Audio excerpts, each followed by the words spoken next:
Hi hello ಎಲ್ಲರಿಗೂ ನಮಸ್ಕಾರ. ಕನ್ನಡ ಕಿಚನ್ಗೆ ಸ್ವಾಗತ. ಇವತ್ತಿನ ವಿಡಿಯೋದಲ್ಲಿ ಚಪಾತಿ ರೊಟ್ಟಿಗೆಲ್ಲ ತುಂಬಾ ಚೆನ್ನಾಗಿ ಹೊಂದ್ಕೊಳ್ಳುವಂಥ ಕ್ಯಾಪ್ಸಿಕಮ್ ಗ್ರೇವಿನ ಹೇಗೆ ಮಾಡೋದು ಅಂತ ನೋಡೋಣ. ಹಾಗೆ ನಮ್ಮ ಚಾನಲನ್ನು ಸಬ್ಸ್ಕ್ರೈಬ್ ಮಾಡ್ಕೊಂಡಿಲ್ಲ ಅಂತ ಹೇಳಿದರೆ ಪ್ಲೀಸ್ ನಮ್ಮ ಚಾನಲನ್ನು ಸಬ್ಸ್ಕ್ರೈಬ್ ಮಾಡ್ಕೊಳ್ಳಿ.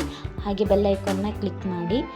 ಈ ಕ್ಯಾಪ್ಸಿಕಮ್ ಗ್ರೇವಿನ ಮಾಡೋದಕ್ಕೆ ನಾನಿಲ್ಲಿ ಈ ರೀತಿ ದೊಡ್ಡದಾಗಿರುವಂಥ ಒಂದು ಕ್ಯಾಪ್ಸಿಕಮ್ನ ತಗೊಂಡಿದ್ದೀನಿ. ಮೊದಲಿಗೆ ಚೆನ್ನಾಗಿ ಈ ಕ್ಯಾಪ್ಸಿಕಮ್ನ ತೊಳ್ಕೊಂಡು ನಂತರ ಮಧ್ಯದಲ್ಲಿರುವಂಥ ಈ ರೀತಿ ಕ್ಯಾಪ್ಸಿಕಮ್ ಬೀಜನ ತೆಗೆದುಕೊಳ್ಬೇಕಾಗತ್ತೆ. ಹಾಗೆ ಈ ಕ್ಯಾಪ್ಸಿಕಮ್ನ ಇವತ್ತು ನಾನು ಉದ್ದುದ್ದಕ್ಕೆ ಕಟ್ ಮಾಡಿಕೊಂಡು ಗ್ರೇವಿನ ಮಾಡ್ಕೊಳ್ತಿದ್ದೀನಿ.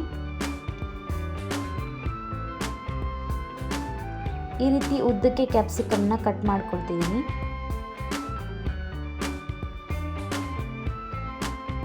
ಈಗ ನಾನು ಕ್ಯಾಪ್ಸಿಕಮ್ನ ಪೂರ್ತಿಯಾಗಿ ಕಟ್ ಮಾಡಿ ರೆಡಿ ಮಾಡಿ ಇಟ್ಕೊಂಡಿದ್ದೀನಿ.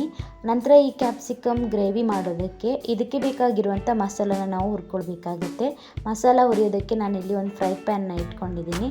ಹಾಗೆ ಇದಕ್ಕೆ ಒಂದು 2 ಟೀ ಸ್ಪೂನ್ ಆಗುವಷ್ಟು ಎಣ್ಣೆ ಹಾಕಿದ್ದೀನಿ. ಎಣ್ಣೆ ಸ್ವಲ್ಪ ಚೆನ್ನಾಗಿ ಬಿಸಿ ಆಗ್ತಿದ್ದಂಗೆ ಇದಕ್ಕೆ ಒಂದು ಅರ್ಧ ಕಪ್ ಆಗುವಷ್ಟು ಕಡಲೆ ಬೀಜನ ಹಾಕ್ತಿದ್ದೀನಿ.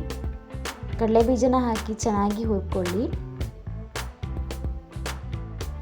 ಕಡಲೆ ಬೀಜ ಚೆನ್ನಾಗಿ ಹುರಿದು ಸ್ವಲ್ಪ ಸಿಡಿಯೋದಕ್ಕೆ ಸ್ಟಾರ್ಟ್ ಆಗಲಿ, ಅಲ್ಲಿ ತನಕ ಹುರ್ಕೊಂಡು ನಂತರ ಇದಕ್ಕೆ ನಾನು ಒಂದು 5ರಿಂದ 6 ಎಸಳು ಆಗುವಷ್ಟು ಬೆಳ್ಳುಳ್ಳಿ, ಹಾಗೆ ಒಂದು ಅರ್ಧ ಇಂಚ್ ಆಗುವಷ್ಟು ಶುಂಠಿ, ನಂತರ 3 ಬ್ಯಾಡಗಿ ಮೆಣಸನ್ನ ಹಾಕ್ತಿದ್ದೀನಿ. ನಾವು ಮತ್ತೆ ಇದಕ್ಕೆ ಅಚ್ಕಾರದ ಪುಡಿನ ಹಾಕೋದ್ರಿಂದ ಇದಕ್ಕೆ ಮೊದಲಿಗೆ 3 ಬ್ಯಾಡಗಿ ಮೆಣಸನ್ನ ಹಾಕಿ ಚೆನ್ನಾಗಿ ಫ್ರೈ ಮಾಡ್ಕೊಳ್ತೀನಿ. ಮೆಣಸನ್ನೆಲ್ಲ ಸ್ವಲ್ಪ ಚೆನ್ನಾಗಿ ಹುರ್ಕೊಂಡ ನಂತರ ಇದಕ್ಕೆ ನಾನು ಒಂದು ಅರ್ಧ ಟೀ ಸ್ಪೂನ್ ಆಗುವಷ್ಟು ಬಿಳಿ ಎಳ್ಳನ್ನು ಹಾಕ್ತಿದ್ದೀನಿ. ಹಾಗೆ ಒಂದು 5ರಿಂದ 6 ಪೀಸ್ ಆಗುವಷ್ಟು ತೆಂಗಿನಕಾಯಿನ ಹಾಕ್ತಿದ್ದೀನಿ.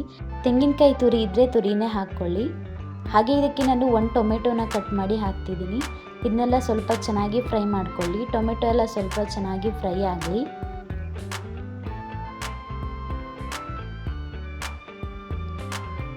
ಒಂದು 2ರಿಂದ 3 ನಿಮಿಷಗಳ ಕಾಲ ಫ್ರೈ ಮಾಡಿಕೊಂಡ್ರೆ ಸಾಕು. ಈಗ ಇದು ಚೆನ್ನಾಗಿ ಫ್ರೈ ಆಗಿದೆ. ಈಗ ನಾನು ಸ್ಟವ್ ಆಫ್ ಮಾಡ್ಕೊಳ್ತೀನಿ.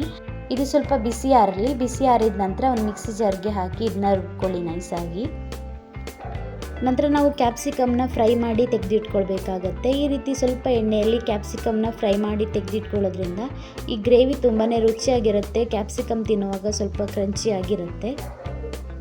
1 ಟೀ ಸ್ಪೂನ್ ಆಗುವಷ್ಟು ಎಣ್ಣೆ ಹಾಕಿ ಚೆನ್ನಾಗಿ ಕ್ಯಾಪ್ಸಿಕಮ್ನ ಫ್ರೈ ಮಾಡ್ಕೊಳ್ತೀನಿ. ಒಂದು 5ರಿಂದ 6 ನಿಮಿಷಗಳ ಕಾಲ ಆದರೂ ಕ್ಯಾಪ್ಸಿಕಮ್ನ ಚೆನ್ನಾಗಿ ಫ್ರೈ ಮಾಡ್ಕೊಳ್ಬೇಕಾಗತ್ತೆ. ಕ್ಯಾಪ್ಸಿಕಮ್ ಚೆನ್ನಾಗಿ ಫ್ರೈ ಆಗ್ತಿದ್ದಂಗೆ ಸ್ವಲ್ಪ ಕಲರ್ ಕೂಡ ಚೇಂಜ್ ಆಗ್ತಾ ಬರುತ್ತೆ. ನಿಧಾನ ಉರಿಯಲ್ಲಿಟ್ಟು ಚೆನ್ನಾಗಿ ಕ್ಯಾಪ್ಸಿಕಮ್ನ ಫ್ರೈ ಮಾಡ್ಕೊಳ್ಳಿ. ಈಗ ಇಲ್ಲಿ ಕ್ಯಾಪ್ಸಿಕಮ್ನ ಚೆನ್ನಾಗಿ ಫ್ರೈ ಮಾಡ್ಕೊಂಡಾಗಿದೆ. ಇಷ್ಟಾದರೆ ಸಾಕು, ತೆಗೆದಿಟ್ಕೊಳ್ಳಿ.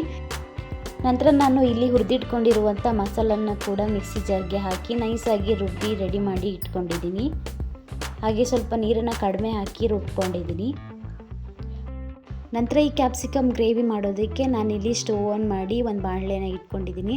ಅದಕ್ಕೆ ಒಂದು 2 ಸ್ಪೂನ್ ಆಗುವಷ್ಟು ಎಣ್ಣೆ ಹಾಕಿದ್ದೀನಿ. ಎಣ್ಣೆ ಸ್ವಲ್ಪ ಬಿಸಿ ಆಗ್ತಿದ್ದಂಗೆ ಸ್ವಲ್ಪ ಕರಿಬೇವು, ಹಾಗೆ ಒಂದು ಈರುಳ್ಳಿನ ಈ ರೀತಿ ಉದ್ದಕ್ಕೆ ಕಟ್ ಮಾಡಿ ಹಾಕ್ತಿದ್ದೀನಿ. ಹಾಗೆ ಒಂದು ಹಸಿಮೆಣಸನ್ನ ಹಾಕಿ ಚೆನ್ನಾಗಿ ಫ್ರೈ ಮಾಡ್ಕೊಳ್ತೀನಿ. ಈರುಳ್ಳಿ ಸ್ವಲ್ಪ ಕಲರ್ ಚೇಂಜ್ ಆಗಲಿ, ಅಲ್ಲಿ ತನಕ ನಿಧಾನ ಉರಿಯಲ್ಲಿಟ್ಟು ಚೆನ್ನಾಗಿ ಫ್ರೈ ಮಾಡ್ಕೊಳ್ಳಿ.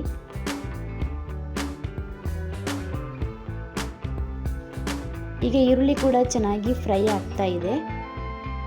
ನಂತರ ಇದಕ್ಕೆ ನಾನು ರುಬ್ಬಿ ಇಟ್ಕೊಂಡಿರುವಂಥ ಮಸಾಲನ ಹಾಕ್ತಿದ್ದೀನಿ. ಮಸಾಲನ ಹಾಕಿದ ನಂತರ ಸ್ವಲ್ಪ ನಾವು ಹಸಿ ವಾಸನೆ ಹೋಗೋ ತನಕ ಹುರ್ಕೊಳ್ಬೇಕಾಗತ್ತೆ. ಹಾಗೆ ಇದಕ್ಕೆ ನಾನು ಮಿಕ್ಸಿ ಜಾರಿಗೆ ಸ್ವಲ್ಪ ನೀರನ್ನು ಹಾಕಿ ಮಸಾಲಕ್ಕೆ ಸೇರಿಸ್ಕೊಳ್ತೀನಿ. ನಂತರ ಸ್ವಲ್ಪ ಹಸಿ ವಾಸನೆ ಹೋಗೋದಕ್ಕೆ 1 ನಿಮಿಷಗಳ ಕಾಲ ಚೆನ್ನಾಗಿ ಇದನ್ನು ಫ್ರೈ ಮಾಡ್ಕೊಳ್ತೀನಿ. ನಂತರ ಇದಕ್ಕೆ ಒಂದು ಅರ್ಧ ಟೀ ಸ್ಪೂನ್ ಆಗುವಷ್ಟು ಕೊತ್ತಂಬರಿ ಪುಡಿನ ಹಾಕ್ತಿದ್ದೀನಿ. ಹಾಗೆ ಒಂದು ಅರ್ಧ ಟೀ ಸ್ಪೂನ್ ಆಗುವಷ್ಟು ಅಚ್ಕಾರದ ಪುಡಿ ಹಾಕ್ತಿದ್ದೀನಿ. ಖಾರ ಎಷ್ಟು ಬೇಕಂತ ನೋಡಿಕೊಂಡು ಅಚ್ಕಾರದ ಪುಡಿನ ಸೇರಿಸ್ಕೊಳ್ಳಿ. ನಾವು ಮೊದಲಿಗೆ 3 ಮೆಣಸನ್ನು ಹಾಕಿದ್ದೀವಿ ಆದ್ದರಿಂದ.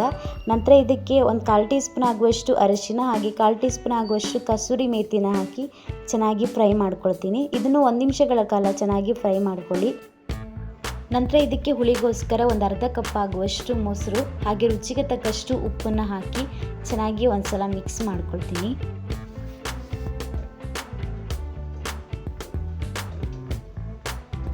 ನಂತರ ಇದಕ್ಕೆ 1 ಲೋಟ ಆಗುವಷ್ಟು ನೀರನ್ನು ಹಾಕಿ ಒಂದು ಸಲ ಚೆನ್ನಾಗಿ ಮಿಕ್ಸ್ ಮಾಡಿ ನಂತರ ಇದಕ್ಕೆ ಒಂದು ಮುಚ್ಚಳನ ಮುಚ್ಚಿ ಇದನ್ನ ಒಂದು 5ರಿಂದ 6 ನಿಮಿಷಗಳ ಕಾಲ ಚೆನ್ನಾಗಿ ಕುದಿಸ್ಕೊಳ್ತೀನಿ.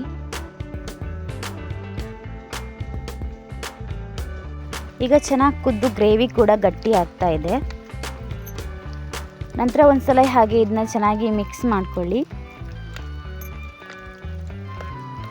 ಇದನ್ನ ಚೆನ್ನಾಗಿ ಮಿಕ್ಸ್ ಮಾಡ್ಕೊಂಡಾದಮೇಲೆ ನಾವೇನು ಫ್ರೈ ಮಾಡಿ ಇಟ್ಕೊಂಡಿದ್ದೀವಲ್ಲ ಕ್ಯಾಪ್ಸಿಕಮ್, ಆ ಕ್ಯಾಪ್ಸಿಕಮ್ನ ಹಾಕಿ ಮತ್ತೆ ಒಂದು ಸಲ ಚೆನ್ನಾಗಿ ಮಿಕ್ಸ್ ಮಾಡ್ಕೊಳ್ಳಿ.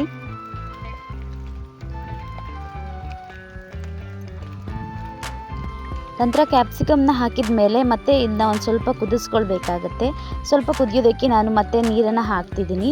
ನಿಮಗೆ ಗ್ರೇವಿ ಎಷ್ಟು ಗಟ್ಟಿ ಬೇಕಂತ ನೋಡಿಕೊಂಡು ನೀರನ್ನು ಸೇರಿಸ್ಕೊಳ್ಳಿ. ನಾನು ಇದಕ್ಕೆ ಮತ್ತೆ ಒಂದು ಸಣ್ಣ ಲೋಟದಲ್ಲಿ 1 ಲೋಟ ಆಗುವಷ್ಟು ನೀರನ್ನು ಹಾಕಿ ಒಂದು ಸಲ ಚೆನ್ನಾಗಿ ಮಿಕ್ಸ್ ಮಾಡಿ ಮತ್ತೆ ಒಂದು 5 ನಿಮಿಷಗಳ ಕಾಲ ಚೆನ್ನಾಗಿ ಇದನ್ನ ಕುದಿಸ್ಕೊಳ್ತೀನಿ. ನಿಮಗೆ ಗ್ರೇವಿ ಸ್ವಲ್ಪ ತೆಳುವಾಗಿ ಬೇಕಂತ ಹೇಳಿದರೆ ಮತ್ತೆ ಸ್ವಲ್ಪ ಜಾಸ್ತಿ ನೀರನ್ನು ಹಾಕಿ ಕುದಿಸ್ಕೊಳ್ಳಿ. ನಾನು ಸ್ವಲ್ಪ ಗ್ರೇವಿನ ಗಟ್ಟಿಯಾಗಿ ಮಾಡ್ಕೊಳ್ತಿದ್ದೀನಿ. ಈಗ ತುಂಬ ಸಿಂಪಲ್ಲಾಗಿ ಹಾಗೆ ರುಚಿಯಾಗಿರುವಂಥ ಕ್ಯಾಪ್ಸಿಕಮ್ ಗ್ರೇವಿ ರೆಡಿಯಾಗಿದೆ. ನೀವು ತಿಂಡಿಗೆ ಚಪಾತಿ, ರೊಟ್ಟಿ ಅಥವಾ ದೋಸೆ ಏನಾದರೂ ಮಾಡ್ಕೊಂಡಿದ್ರೆ ತಿನ್ನೋದಕ್ಕೆ ಇದೇ ರೀತಿ ತುಂಬಾ ರುಚಿಯಾಗಿರುವಂಥ ಕ್ಯಾಪ್ಸಿಕಮ್ ಗ್ರೇವಿನ ಮಾಡ್ಕೊಳ್ಳಿ. ಹಾಗೆ ಹೇಗೆ ಬಂದಿದೆ ಅಂತ ಕಮೆಂಟ್ ಮಾಡಿ. ನಿಮಗೆ ಈ ವಿಡಿಯೋ ಇಷ್ಟ ಆದರೆ ಪ್ಲೀಸ್ ಒಂದು ಲೈಕ್ ಮಾಡಿ, ಶೇರ್ ಮಾಡಿ, ಕಮೆಂಟ್ ಮಾಡಿ. ಹಾಗೆ ಈ ವಿಡಿಯೋ ನೋಡ್ತಿರೋರು ನಮ್ಮ ಚಾನಲನ್ನು ಇನ್ನೂ ಸಬ್ಸ್ಕ್ರೈಬ್ ಮಾಡ್ಕೊಂಡಿಲ್ಲ ಅಂತ ಹೇಳಿದರೆ ಪ್ಲೀಸ್ ನಮ್ಮ ಚಾನಲನ್ನು ಸಬ್ಸ್ಕ್ರೈಬ್ ಮಾಡಿಕೊಂಡು ನಮ್ಮ ಚಾನಲ್ಗೆ ಸಪೋರ್ಟ್ ಮಾಡಿ. Thank you.